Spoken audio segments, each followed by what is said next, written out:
Harbor Lights by Nathaniel Bishop. The fog rolled in thick from the Atlantic, cloaking the small coastal town of Rockport, Maine, in a misty veil. Lucy Bennett stood on the edge of the dock, watching the familiar lighthouse across the bay blink through the haze. The rhythmic flash of the beacon had always been a source of comfort for her, a constant in her life that seemed more precious now than ever. She inhaled slowly, the crisp sea air filling her lungs, trying to ease the knot of tension in her chest. Coming back here was harder than she'd expected. Maine had been her home once, before the rush of city life pulled her away to Boston, before the world of deadlines and corporate chaos had swallowed her whole. Now, at 34, Rockport felt like a distant dream, a place that existed only in the worn photographs she kept on her desk at work and in the stories she sometimes shared with colleagues who couldn't understand why anyone would choose small-town life over city excitement. The wooden planks creaked beneath her feet as she walked to the end of the dock, her shoes clicking against the weathered boards. Her grandmother had always said that every creak and groan of the dock told a story, of fishermen heading out before dawn, of summer visitors learning to sail, of countless hellos and goodbyes exchanged over the years. The sound of approaching footsteps pulled her from her memories. She turned, half expecting to see one of the locals who had known her family for years. Instead, she found herself face to face with a stranger, his dark hair damp from the mist, his navy peacoat buttoned against the cool sea breeze. He walked with the easy confidence of someone who knew every board of the dock beneath his feet. "Excuse me," he said, his voice carrying a hint of warmth that seemed to cut through the evening chill. "You wouldn't happen to be Lucy Bennett, would you?" Lucy blinked, surprised. "Yes, I am. How did you know?" The man's face softened into a gentle smile, revealing laugh lines that suggested he smiled often. "Small town. News travels fast. Plus, your grandmother used to talk about you all the time. She'd show me pictures of your visits whenever she came down to the marina." Lucy studied him more carefully now. He was probably around her age, with kind eyes and broad shoulders that spoke of physical work rather than gym sessions. There was something genuine about his presence that made her feel instantly at ease, despite her usual city-honed wariness of strangers. "I'm Owen," he said, extending his hand. "I bought the marina 2 years ago. Your grandmother was one of my favorite customers and friends." She shook his hand, noting the strength in his grip and the calluses that spoke of someone who worked with his hands. "It's nice to meet you, Owen. I had no idea the marina had changed hands." "Yeah, Mr. Peterson finally decided to retire. I'd been working here since college, so when he offered to sell, it felt right." Owen glanced out at the water, where a few boats gently rocked in their slips. "Your grandmother was thrilled. Said it was about time someone young took over."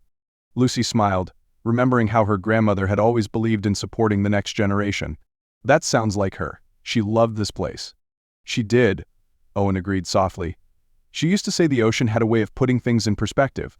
Some days she'd just sit out here for hours, watching the boats come and go." They stood in comfortable silence for a moment, the fog swirling around them like a protective cocoon. The quiet was broken only by the soft lapping of waves against the dock and the distant cry of seagulls. "How long are you planning to stay?" Owen asked, his tone careful, as if he didn't want to pry. Lucy wrapped her arms around herself, more from uncertainty than cold. "I'm not sure yet. There's so much to sort through at the house." And honestly, she paused, surprised by her willingness to confide in him. "I'm not sure I'm ready to leave just yet." Owen nodded, understanding. "Well, if you need any help or just want to take a break from it all, you know where to find me. There's a lot more to Rockport than meets the eye, especially when you've been away for a while." Over the next few weeks, Lucy found herself falling into an unexpected routine. Mornings were spent sorting through her grandmother's belongings, each item a memory that needed to be carefully considered. She found old sketchbooks filled with her grandmother's drawings of the harbor, detailed notes about weather patterns and tide changes, and letters from locals thanking her for various kindnesses over the years.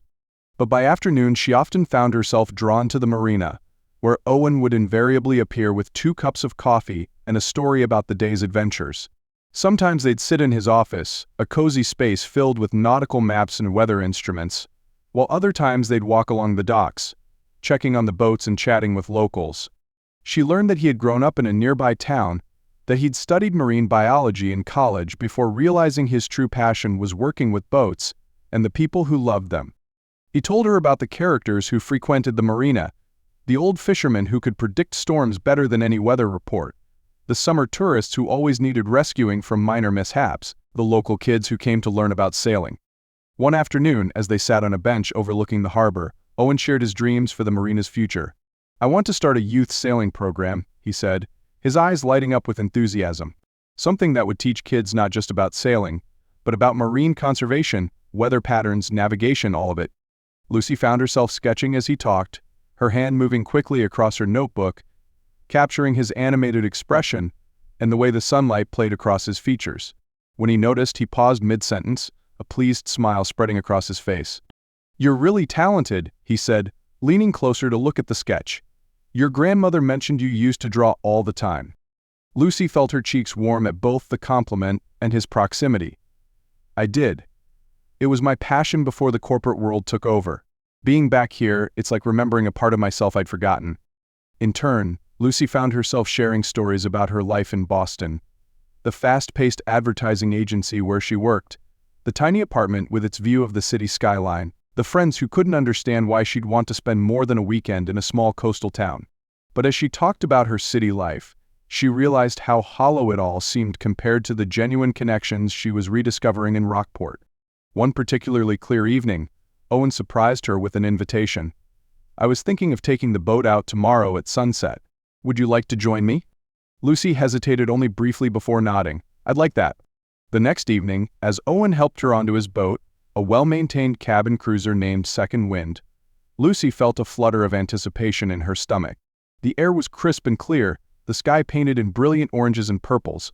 As they moved away from the dock, Owen handed her a warm blanket and steered them toward the lighthouse. The engine hummed quietly beneath them, and the gentle rock of the waves felt like a lullaby. "My grandmother used to tell me stories about this lighthouse," Lucy said, watching as the historic structure grew closer. "She said it had saved countless lives over the years." Owen nodded, adjusting their course slightly. "It still does. Even with all our modern technology, there's something irreplaceable about that steady light showing the way home." They drifted for a while, talking quietly as the sun set and the first stars appeared. Owen told her about his hopes for the future, about wanting to restore some of the historic boats that still called the harbor home, about creating a community space where people could connect with the ocean and each other. "You really love this place, don't you?" Lucy asked, watching his face light up as he talked about his plans. "I do," he admitted. "It's more than just a business to me. It's about preserving something special, something that connects people to each other and to the ocean." He paused, looking at her intently. "What about you, Lucy? What do you love?" The question caught her off guard, making her realize how long it had been since she'd really thought about it. "I used to love art," she said slowly. "Before I got caught up in the corporate world. I would sit on this very bay and sketch for hours." "Why did you stop?"